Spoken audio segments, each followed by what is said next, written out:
प्रिय साथियों, आप सभी का ITI MCQ डेली अपडेट्स में स्वागत है।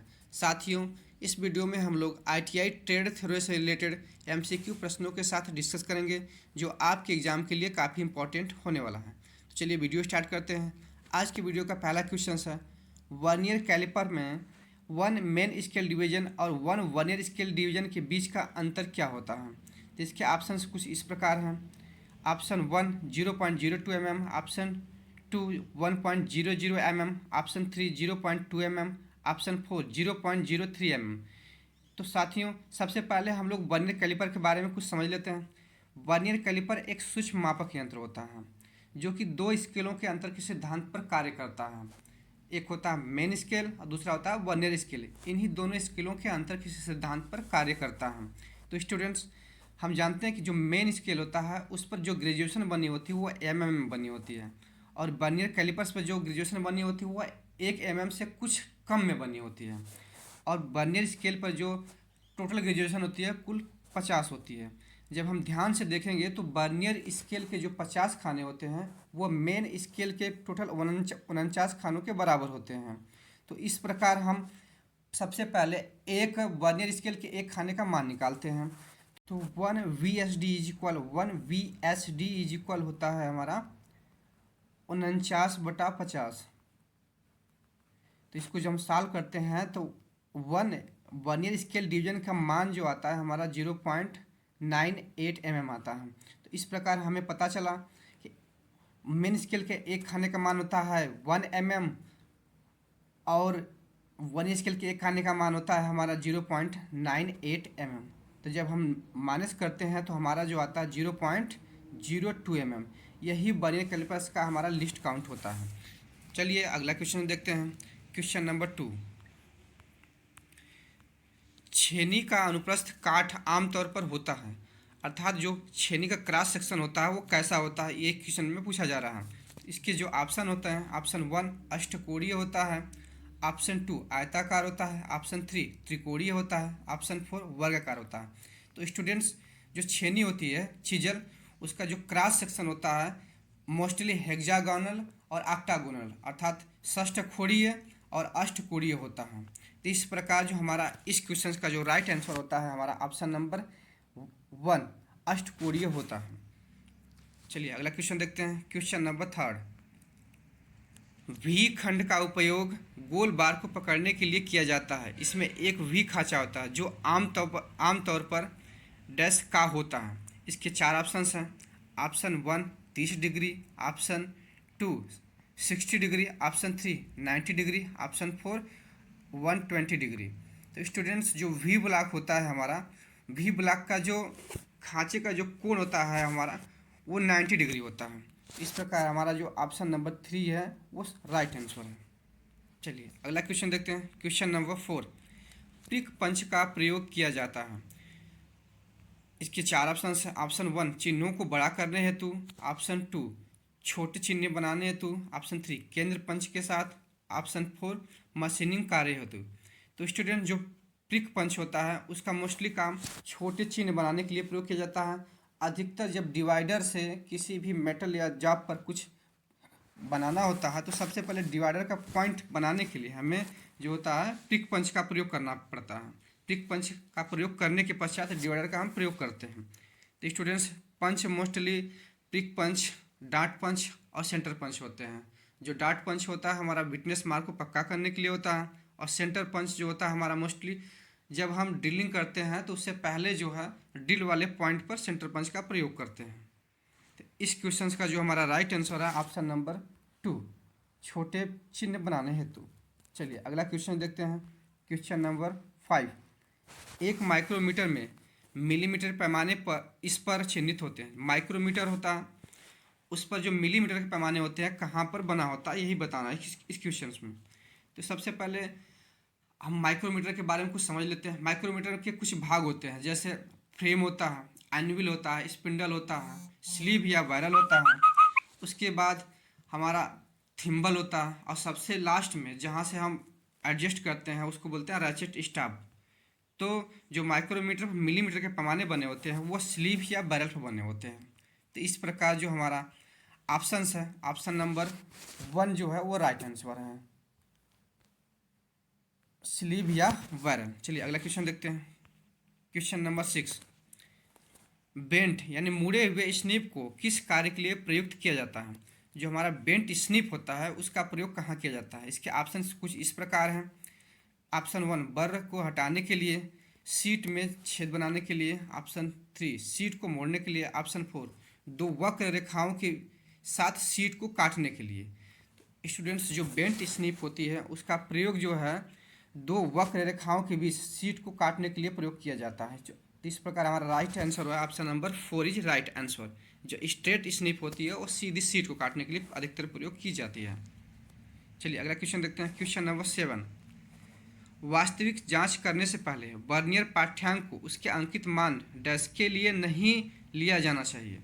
तो स्टूडेंट्स, इसके 4 ऑप्शन हैं। ऑप्शन 1 शून्य त्रुटि, ऑप्शन 2 उसका अंशांकन, ऑप्शन 3 मापन जबड़े जा की समतलता, ऑप्शन 4 तापमान समीकरण। तो सबसे पहले जब हम वर्नियर कैलिपर से कोई भी माप लेते हैं तो सबसे पहले हम देखते हैं कि जो चल जबड़ा है और फिक्स जबड़े के साथ बिल्कुल अटैचमेंट में होना चाहिए और दोनों का पाठ्यांक 0 पर होना चाहिए। तो इसलिए इस प्रकार जो हमारा ऑप्शन जो है, ऑप्शन ए जो है वो राइट आंसर है, ऑप्शन 1 शून्य त्रुटि। चलिए अगला क्वेश्चन देखते हैं। क्वेश्चन नंबर 8, नीचे दी गई छेनी का नाम बताइए। कुछ इस प्रकार से एक छेनी का फिगर दिया हुआ है, आप इसको देखें और बताएं। ऑप्शन इस प्रकार है। 1 क्रॉस कट छेनी, ऑप्शन 2 अर्ध गोलाकार नोच छेनी, ऑप्शन 3 समतल छेनी, option 4 diamond point chisel. Students, इस चीजल का जो नाम है हमारा वह है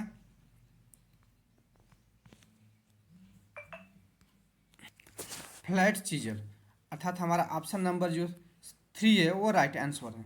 चलिए अगला क्वेश्चन देखते हैं। क्वेश्चन नंबर 9, डैश एक उपकरण जिसका उपयोग विभिन्न कार्यों जैसे रेतन, सकलन, करकचन, सूत्रण, अपसरण, बंकन आदि में किसी वस्तु को पकड़ने के लिए किया जाता है, उसका हमें नाम बताना है। तो इस प्रकार ऑप्शन हैं। ऑप्शन 1 कुदाल, ऑप्शन 2 कुदाली, ऑप्शन 3 शॉवेल, ऑप्शन 4 वाइस। तो स्टूडेंट्स, जो इस क्वेश्चन का जो हमारा राइट आंसर है हमारा option number 4 is right answer है। वाइस के द्वारा हम प्रत्येक जाप को मोस्टली पकड़ते हैं, उस पर हेक्साविंग इत्यादि बहुत सारे कार्य को हम कर सकते हैं। चलिए अगला क्वेश्चन देखते हैं। क्वेश्चन नंबर 10, घना ताड़न के लिए उपयोग किए जाने वाले डैश पारंपरिक हथौड़ी की तुलना में नरम प्रभाव डालती है, अर्थात जो हमारा जो हैवी हैमर होता है उसकी तुलना में जाप पर जो कि नरम प्रभाव कौन सा डालता है, यानी सॉफ्ट हैमर के बारे में पूछा जा रहा है। तो इसके 4 ऑप्शन हैं। ऑप्शन 1 रेती, ऑप्शन 2 छेनी, ऑप्शन 3 मुंगरी, ऑप्शन 4 पट्टीदारी। तो स्टूडेंट्स, इस क्वेश्चन का जो राइट आंसर है हमारा ऑप्शन नंबर 3 मुंगरी, जिसको बोलते हैं मैलेट। यह सॉफ्ट कार्य होती सीट मेटल में प्रयोग किया जाता है। चलिए अगला क्वेश्चन देखते हैं। क्वेश्चन नंबर 11, कौन से हेक्सा ब्लेड अधिक चिप निकासी प्रदान करती है? हम कभी भी जब हेक्सा ब्लेड का प्रयोग करते हैं तो उस पर देखते हैं दांते कैसे बने होते हैं, तो हमें इसमें बताने हैं कि कौन से हेक्सा ब्लेड से काटते समय अधिक से अधिक चिप्स निकलती हैं। इसके 4 ऑप्शन हैं।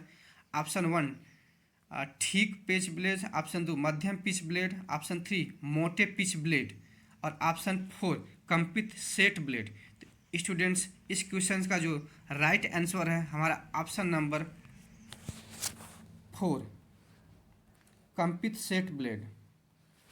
चलिए अगला क्वेश्चन देखते हैं। क्वेश्चन नंबर 12, आरेखण में दर्शाए गए विभाजक के प्रकार का नाम बताइए। हमारे पास फिगर में एक डिवाइडर का चित्र बना हुआ है, इस डिवाइडर का नाम बताना है। इसके 4 ऑप्शन हैं। स्थिर जोड़, ऑप्शन 2 स्प्रिंग जोड़, ऑप्शन 3 पेंच जोड़, ऑप्शन 4 सुई जोड़। तो स्टूडेंट्स, मोस्टली डिवाइडर 2 प्रकार के होते हैं। जो पहला है फर्म ज्वाइंट होता है कैलिपर डिवाइडर, दूसरा होता है हमारा स्प्रिंग ज्वाइंट डिवाइडर। तो ये जो हमारा फिगर में दिख रहा है वो हमारा स्प्रिंग ज्वाइंट डिवाइडर है। तो इस प्रकार हमारा जो ऑप्शन नंबर 2 है वो राइट आंसर है। चलिए अगला क्वेश्चन देखते हैं। क्वेश्चन नंबर 13, गुनिया का मुख्य उपयोग क्या होता है?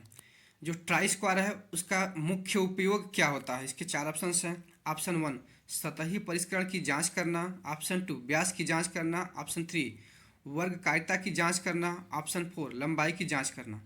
तो स्टूडेंट्स, जो ट्राई स्क्वायर होता है उसका मुख्य उद्देश्य होता है वर्गकारिता की जांच करना, अर्थात स्क्वायरनेस की जांच करना। इस प्रकार हमारा राइट आंसर है option number 3 is right answer है।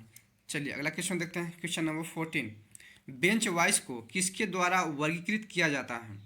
तो स्टूडेंट्स के 4 ऑप्शन हैं। ऑप्शन 1 जबड़ा की चौड़ाई के द्वारा, ऑप्शन 2 स्पिंडल की लंबाई, ऑप्शन 3 गतिशील जबड़ा की गतिशील दूरी, ऑप्शन 4 नियत जबड़ा की लंबाई। तो हमारा जो बेंच वाइज होता है उसका जो स्पेसिफिकेशन जो वर्गीकृत किया जाता है वह जबड़े की चौड़ाई के द्वारा किया जाता है। इस प्रकार जो हमारा ऑप्शन है option number 1 is right answer है। चलिए अगला क्वेश्चन देखते हैं, क्वेश्चन नंबर 15। स्तंभों को मिलान करें। तो हमारा देखिए सूची 1 और सूची 2 से मिलान करना है। तो सूची 1 में जो पहला ए पॉइंट है, एकल काट यानी सिंगल पॉइंट जो फाइल होती है अधिकतर किसके लिए प्रयोग की जाती है? तो स्टूडेंट्स, जो इसका प्रयोग किया जाता है अधिकतर वह मुलायम धातुओं के लिए किया जाता है। और जो रस्प कट फाइल होती है उसका अधिकतर प्रयोग लकड़ी तथा फाइबर के लिए किया जाता है। और जो डबल कट फाइल होती है उसका जो अधिकतर प्रयोग अधिकतम रेतीकरण कार्यों व समान कार्यों हेतु किया जाता है। तो इस प्रकार से हमारे जो हैं मिलान होते हैं। तो चलिए देखिए ऑप्शन में कौन जो है क्लियर होता है। तो स्टूडेंट्स, ए का जो हमारा 2 था, बी का 3 और सी का 1। इस प्रकार जो हमारा राइट आंसर है option number 4 is right answer है। चलिए अगला क्वेश्चन देखते हैं, क्वेश्चन नंबर 16। लकड़ी में से कीलें निकालने के लिए प्रयुक्त औजार कौन सा है? लकड़ी से जो कील होती है उसको निकालने के लिए जो प्रयोग किया जाने वाला औजार है उसके बारे में पूछा जा रहा है। ऑप्शन है ऑप्शन 1 पेचकस, option 2 chisel, option 3 pincer, option 4 इनमें से कोई नहीं। तो स्टूडेंट्स, लकड़ी से कीलें निकालने के लिए अधिकतर जो सन्नासी होती है उसका प्रयोग किया जाता है जिसे पिंसर कहते हैं। इस प्रकार हमारा ऑप्शन है ऑप्शन 3 इज राइट आंसर होता है। चलिए अगला क्वेश्चन देखते हैं, क्वेश्चन नंबर 17। माइक्रोमीटर का सिद्धांत है। स्टूडेंट्स, माइक्रोमीटर किस सिद्धांत पर कार्य करता है इस क्वेश्चन में पूछा जा रहा है। इसके 4 ऑप्शन हैं। ऑप्शन 1 वर्म और वर्म पहिया, ऑप्शन 2 रैक और पिनियन, ऑप्शन 3 पेंच और नट, ऑप्शन 4 इनमें से कोई नहीं। तो स्टूडेंट्स, जो माइक्रोमीटर होता है वो नट और स्क्रू के सिद्धांत पर कार्य करता है। इस प्रकार हमारा option number 3 is right answer होता है। चलिए अगला क्वेश्चन देखते हैं, क्वेश्चन नंबर 18। संयोजन सेट में वर्गाकार हेड में एक मापन मुख्य 90 डिग्री पर और दूसरा पर पैमाने पर बना होता है। तो इसके 4 ऑप्शन हैं, अर्थात पूछा जा रहा है कॉम्बिनेशन सेट में जो होता है हमारा स्क्वायर हेड उस पर जो एक जो सिरा होता है 90 डिग्री पर, दूसरा जो सिरा किसने एंगल पर होता है ये क्वेश्चन से पूछा जा रहा है। इसके 4 ऑप्शन है, पहला 60 डिग्री, दूसरा 45 डिग्री, तीसरा 15 डिग्री, चौथा 30 डिग्री। तो स्टूडेंट्स, कॉम्बिनेशन सेट में मुख्य रूप से 3 होते हैं, जो था स्क्वायर हेड, सेंटर हेड और प्रोटेक्टर हेड होता है। तो यहाँ हमारा जो है स्क्वायर हेड की बात हो रही है। तो पहला जो 90 डिग्री होता है, दूसरा 45 डिग्री होता है। इस प्रकार हमारा जो ऑप्शन है option B is right answer 45 degree. चलिए क्वेश्चन अगला देखते हैं, 19। खरोचनी के बिंदु का कोण होता है, अर्थात जो स्क्राइबर होता है उसका जो पॉइंट एंगल कितना होता है इस क्वेश्चन में पूछा जा रहा है। इसके 4 ऑप्शन हैं। ऑप्शन 1 8 से 10 डिग्री, ऑप्शन 2 12 से 15 degree, option 3 60 degree, option 4 30 degree. तो स्टूडेंट्स, जो स्क्राइबर होता है उसका जो पॉइंट एंगल होता है मोस्टली 12 से 15 डिग्री होता है। तो हमारा ऑप्शन 2 इज राइट आंसर। चलिए अगला क्वेश्चन देखते हैं और इस वीडियो का लास्ट क्वेश्चन है। फाइल की लंबाई डैश से डैश तक मापी जाती है। स्टूडेंट्स, फाइल की जो लंबाई होती है मोस्टली हील से उसके पॉइंट तक मापी जाती है। तो इस क्वेश्चन के जो ऑप्शन हैं, ऑप्शन 1 नोक से एड़ी तक, ऑप्शन 2 नोक से टैंक तक, ऑप्शन 3 नोक से किनारा तक, ऑप्शन 4 नोक से शोल्डर तक। तो जो नोक है, नोक यानी कि पॉइंट से लेकर के हिल तक हमारी जो है इसकी लंबाई मापी जाती है। तो इस प्रकार हमारा ऑप्शन है option A is right answer होता है। स्टूडेंट्स, वीडियो अच्छा लगे तो वीडियो को लाइक करें और चैनल पर पहली बार आए चैनल को सब्सक्राइब जरूर कर लें और ये वीडियो अपने महत्वपूर्ण साथी के साथ शेयर करें ताकि उसको महत्वपूर्ण जानकारी मिल सके। धन्यवाद।